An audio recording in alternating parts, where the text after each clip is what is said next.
जो कोई नहीं कर पाया, अनुज और अनुपमा भी नहीं कर पाए, वो अंकुश करके दिखाएगा। नमस्कार दोस्तों, स्वागत है आपका आपके अपने चैनल हंग्री स्पिरिट्स में। हंग्री स्पिरिट्स देख रहे सारे दर्शकों का मैं अंजू शर्मा दिल से स्वागत करती हूँ। जिस कड़ी को, जिसने अनुपमा और अनुज के रिश्ते को तोड़ मरोड़ के रख दिया, जिसने दोनों को दूर कर दिया, वो कड़ी छोटी अनु, उसको सब भूल गए। उसके मन में क्या चल रहा है, उसने ऐसा क्यों किया, ये सब भूल गए। मगर अंकुश जो अनुपमा की आगे की जर्नी को मेमोरेबल करना चाहता है, यादगार बनाना चाहता है, वो नहीं भूला। उसने छोटी के साथ बात की इस कड़ी में, आज की कड़ी में, और यही था जो करना चाहिए था। यही था जो छोटी के साथ 1 to 1 बिना किसी के होते हुए टॉक करना। तो छोटी के रिएक्शन से तो कुछ और ही समझ में आ रहा है। अब देखना होगा आगे कि छोटी क्या कहती है, मगर अंकुश के बारे में जरूर बात करनी पड़ेगी। चलिए करते हैं। पहले वही निवेदन, जिन्होंने अभी तक चैनल को सब्सक्राइब नहीं किया है कर लीजिए। साथ में दोस्तों बेल आइकॉन दबाइएगा ताकि आपको हमारे वीडियोस के नोटिफिकेशन मिलते रहे। अनुज जब माया को धक्का देके मुंबई में निकल गया था तो उस घर में सिर्फ छोटी और माया ही बचे थे। और जब हमने देखा छोटी का शॉट तो छोटी बहुत डरी हुई थी और पापा को फोन कर रही थी। तब उसने पापा को एक अननोन नंबर से भी फोन किया। तो माया और छोटी के बीच में क्या हुआ, ये आज तक हम सबको नहीं पता है। क्यों छोटी इतनी बदल गई हमें नहीं पता है। आज भी छोटी क्यों गुमसुम बैठी है और किसी बात का जवाब नहीं दे रही है, क्यों नहीं दे रही है हमें नहीं पता है। मगर अंकुश इस बात को जाने बिना छोटी को मूव ऑन करने के लिए बोल रहे हैं। और मूव ऑन करने के लिए वो घटना बताना बहुत जरूरी है जो अनुपमा और छोटी के बीच में हुई।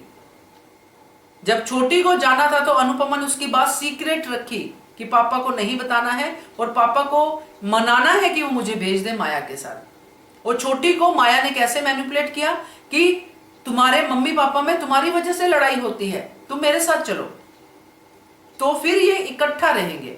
खैर वो एक लंबी यात्रा रही है छोटी की, उसमें छोटी का रोल जैसा था वैसा था। मगर अब जब अंकुश छोटी से बात कर रहा है और छोटी को बता रहा है कि तुम जब जाने वाली थी तो कैसे तुम्हारी मम्मी ने तुम्हें हंस के विदा किया, क्या तुम्हें मम्मी की याद नहीं आती है। और माया के एक्सप्रेशन देखने वाले थे कि कहीं छोटी मुंह ना खोल दे, कुछ बोल ना दे। तो यहां पे छोटी कुछ बोल तो नहीं रही है, मगर जो छोटी बैठी है गुमसुम, उससे अंकुश बहुत कुछ अंदाजा लगा रहा है। जब छोटी को अंदर से ये एहसास हो गया दोस्तों कि मम्मी अब हमेशा के लिए मुझसे दूर जाने वाली है, 3 साल के लिए, जिसमें मैं मम्मी से मिल भी नहीं पाऊंगी, तो छोटी का भी आउटबर्स्ट होगा दोस्तों। और ये होगा अंकुश की वजह से। जब छोटी को वो ये एहसास दिलाएगा कि तुम्हारी मम्मी तुम्हें कितना मिस करती है और तुम क्या कर रही हो, तुम तो उनसे ठीक से बात भी नहीं करती हो, तुम्हारी मम्मी ने तुम्हें अच्छे से हंस के विदा किया और तुम क्या कर रही हो, तुम उनको देख रही हो, बस चुपचाप बैठी हो। तो ये सारी बातें जो अंकुश छोटी से कर रहा है, इसका रिजल्ट आउटबर्स्ट में ही निकलेगा। और सबसे पहले आउटबर्स्ट होगा माया का, जो देख रही है माया की अनुज तो मेरे हाथ से निकल ही गया है, वो तो मुझसे नाराज है ही, अब ये अंकुश अनुज का भाई मेरी छोटी को भी मुझसे छीन रहा है, उसके दिमाग में मेरे खिलाफ बढ़ रहा है। क्योंकि माया आजकल यही सोच रही है, उसको ये नहीं पता कि छोटी के दिल पे इन सब बातों का क्या असर हो रहा है।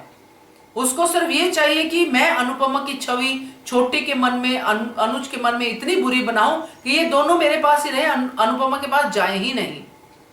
छोटी को तो कैसे भी करके फिर से मैनिपुलेट जरूर कर लिया होगा माया ने, क्योंकि उस बंद कमरे में, बंद घर में छोटी और माया थे, तो माया ने डेफिनेटली बताया होगा कि मैं मर सकती हूँ, ऐसा हो सकता है तुम्हारी मम्मी की वजह से, वो सब उसने जरूर किया होगा क्योंकि वो इसी में माहिर है। और छोटी जो बच्ची है शायद इसमें आ गई होगी और इसीलिए उसने उसका जो बिहेवियर है वो चेंज हो गया। और ये भी माया कह सकते कि आज से मुझे ही माँ कहना क्योंकि मैं ही तुम्हारी माँ हूं। और जब कोई जख्मी होता है, जिसको खून बह रहा हो, उसको देख के बच्चा तो डेफिनेटली डर जाता है। तो ये सब उस कमरे में हो सकता है हुआ हो, मगर उसका रिजल्ट आज जो अंकुश के सामने है वो दिख रहा है। और अंकुश छोटी के अंदर सोई हुई वो अनुपमा जो छोटी के अंदर है ऑलरेडी, हर बार छोटी चाहती है कि मम्मी से मैं बात करूं, हर बार लगता है कि छोटी जैसे कुछ कहना चाहती है। तो अब जो है वो मौका छोटी को जरूर मिलेगा, और ये मिलेगा अंकुश की वजह से, क्योंकि एक अंकुश ही है जो न्यूट्रल होके सब चीजों को सोच पा रहा है, प्रैक्टिकली चीजों को सोचता है, और उसको सब पता है कि ये जो फेयरवेल कपाड़िया हाउस में होने वाली है उसमें बवाल भी हो सकता है। तो लेट्स सी कि क्या होता है। मगर ये जो अंकुश ने छोटी वाला सीन जो लेके हमारे सामने रखा है, ये काफी इफेक्टिव है दोस्तों। क्या कहते हो आप, इसके बारे में कमेंट कीजिएगा। देखते रहिए channel hungry spirits. Thank you so much. Subscribe to our channel by clicking the subscribe button. Click the bell button and enjoy the latest uploads from our channel.